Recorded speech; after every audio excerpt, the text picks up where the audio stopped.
I stopped by my mom's on the way here tonight. She's out of her mind. My mother's 88 years old. She takes these little steps everywhere she goes.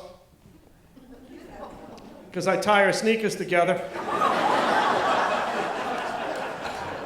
She kept losing one, and was trying to help.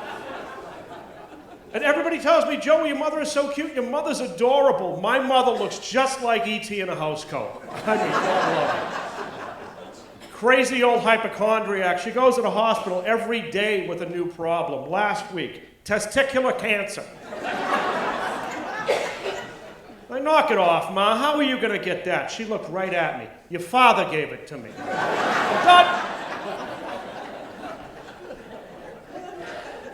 Finally, I said, I've had it up to here with the hospital stuff, Ma. I'm going to Club Med. She said, don't do it, Joey. Stay with Blue Cross. Doesn't have a clue. She thought Bosnia was the guy on Charlie's Angels. Blame it all on my upbringing. My father was that first generation born here, didn't know how to show love or encouragement to a son. Not his fault, just not in the wheelhouse. You know what I mean? Like, he wouldn't put his arms around me to give me the Heimlich if I was choking on a chicken bone. He'd just look at my mother and say, relax, Mary, we'll have another one. Just practical. And he had these sayings that made no sense. He used to say this one to me all the time. I got more brains in my little finger than you got in your whole head. Oh, thanks, Dad. Stay away from the table saw. You'll be a moron. And we lost my father Alzheimer's, which is sad, but it's ironic. His favorite saying his whole life, I forgot more than you'll ever know.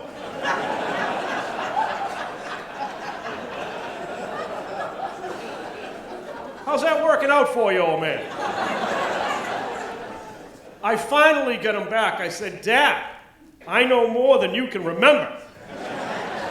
Yeah, he had the last laugh. He said, and you are?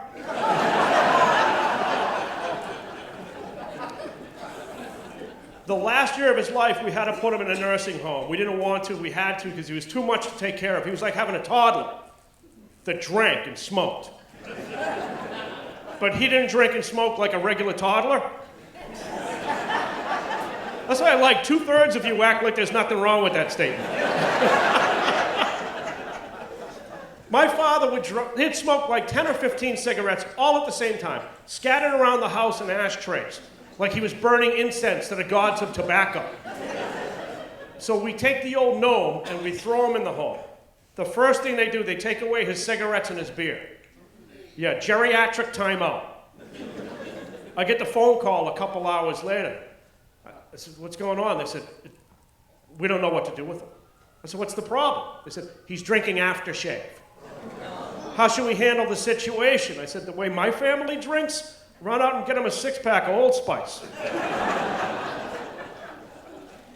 Then I got the strangest call of my entire life. They called me up and said, Joe, your father has escaped. I said, excuse me? They said, your father has escaped. I said, that's what I thought you said. They used that word twice, escaped. I don't know about you people. I hear the word escape. I think of Andy Dufresne in Shawshank Redemption. 8 years of breaking through the wall and crawling through, smashing a pipe, and slithering through a half-mile of human waste to his freedom. That, my friends, is an escape. Do you know what escaping from a nursing home is? Walked out the door when no one was looking. A criminal mastermind. I asked them, I said, did you find his plans? They said, we did. I went, you're kidding me. They said, no. It was a yellow Post-it note. It said, wait till they're not looking. Walk out door.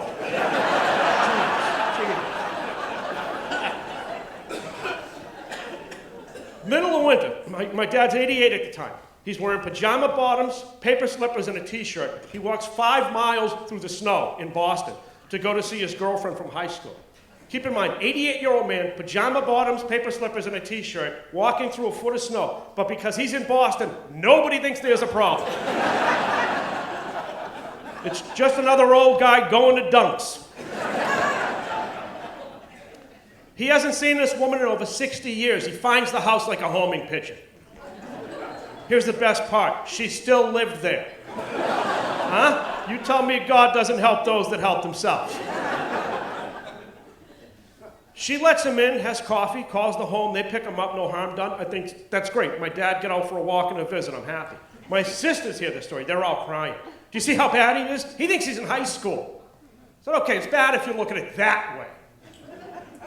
If you look at it the way I do, you never forget your first piece of it anyway.